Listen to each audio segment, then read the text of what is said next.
Okay, I didn't want to go over my time. Now, who else has machine guns today? Museums. Now, in order for a museum to get a machine gun, the museum, if it's a real machine gun live, the museum would have to go through all the stuff I just mentioned to you. Paperwork, stuff like that. Someone might want to come and inspect the museum to see where the machine gun is going to be housed. They might require it to be behind a bulletproof glass. They might require it to be in a cage. They might require them not to have ammunition, God, but a bad guy steals it. Here's a loophole to the machine gun law. I can take a fully automatic AK-47 and disable it. Now when I say disable, I don't mean take the magazine out and check the chamber to see if it's empty. I mean disable it, okay? If I take concrete, I take cement and I pour this cement down the barrel and I permanently disable the machine gun, it is now legal. Because it is permanently disabled. A lot of museums might do that. The museum curator might have a gunsmith come in, open the gun, and remove a few parts. Preferably, take a piece of metal, jam it into the barrel, and weld it shut forever. It's museum quality, and it is a sin to destroy good machinery, but people are going to be standing at it, looking at it from the outside. They might not know that a gunsmith went in and fooled around with the inside of the gun.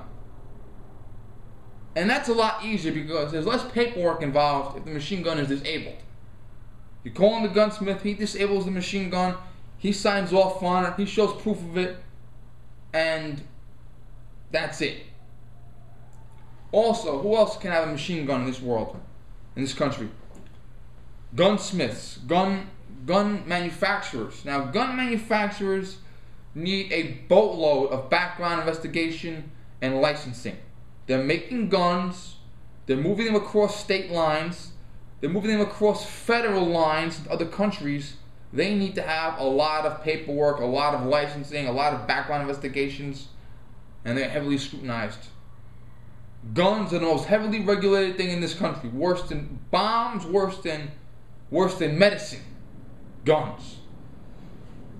A gun manufacturer may legally make a machine gun. However, they may only sell it to the military. Period. They're allowed to sell it to the United States military. They're allowed to sell it to foreign militaries that are friendly to the United States. Obviously, they would need the blessing of the U.S. government. You can't just take fully automatic machine guns and send them to another country. You got to send them to a country that supports the United States. Now, the U.S. military has the guns for years. They'll have a gun, and they'll like it so much they'll use it for 50, 60, 70 years. They don't change out that often. But if and when the military does decide to change out, they will ask a gunsmith to present them with a gun. Excuse me, I have a phone call. Yes? Hello? Hello? Who's this? Lucretia and Lucretia. Me was Lucretia. They went out to eat. Congratulations. Yeah, Vincent. Yeah, you told my mother she wanted to name him Cocksucker, and then she didn't name him Vincent. Is that a coincidence or what?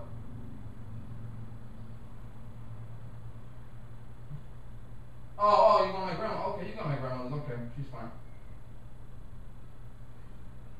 I don't have a number on you. You can just go. She knows your father. She'll let him in. Okay, bye. That was my father's friend's daughter. She had a message to give me. I'm terribly sorry. Okay. The U.S. government, represented by a general or an admiral, preferably by a lower ranking soldier, will go to the gun factory, preferably, and use the gun factory's shooting range, private shooting range, to test fire the machine gun.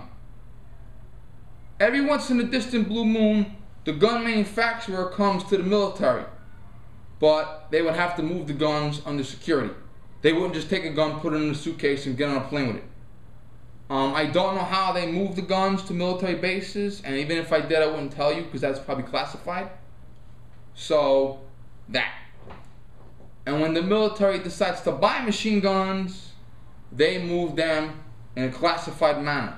You're not going to see a guy driving down the street with an 18-wheeler truck that says machine guns, courtesy U.S. Army on it. Not going to happen. How they moved them, I'm not going to say even if I knew. And the military is allowed to use machine guns to defend the country. And law enforcement. Some law enforcement agencies use machine guns for special officers. Secret Service, Coast Guard is military and law enforcement merged. State Department, they have fully automatic machine guns to protect dignitaries in high crisis environments. If they have to go to another country, if there's a terrorist attack or state of war, they will use machine guns to guard private individuals, to guard their clients, their preferential clients. But, like I said, the machine gun is only for them, okay? When the Secret Service agent goes home at night, he leaves the machine gun at the base. When the soldier comes back from deployment, he leaves the machine gun at the base. When the gunsmith leaves for the day, he locks the machine gun up in a vault. Okay, they don't bring it to their private home. And I doubt very much you'll go and see a machine gun in the employee lounge. Not gonna happen. So that's my take on the machine gun bit. I want to get that out there. People should know that we're not buying machine guns. We're buying guns that fire one bullet at a time. Some of them look like a machine gun, some of them don't. But they're not. And if we have to literally take lettering and literally write on the weapon, this is not a machine gun, we will do that. I will literally say tomorrow, take every single rifle and write on it, not machine gun. If that would make people feel better, I would literally do that tomorrow. I just wanted this one to go out there because people honestly think that there are machine guns for sale in this country, and it's not true. You want to get a machine gun? Live in a pro-gun state. Do all the stuff that I talked about 5-10 minutes ago.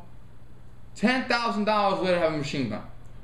A criminal is not going to have a machine gun registered with the ATF, because if a criminal wants a machine gun to commit a serious crime, I doubt very much he's going to send paperwork to the ATF to say, yo, I have a machine gun.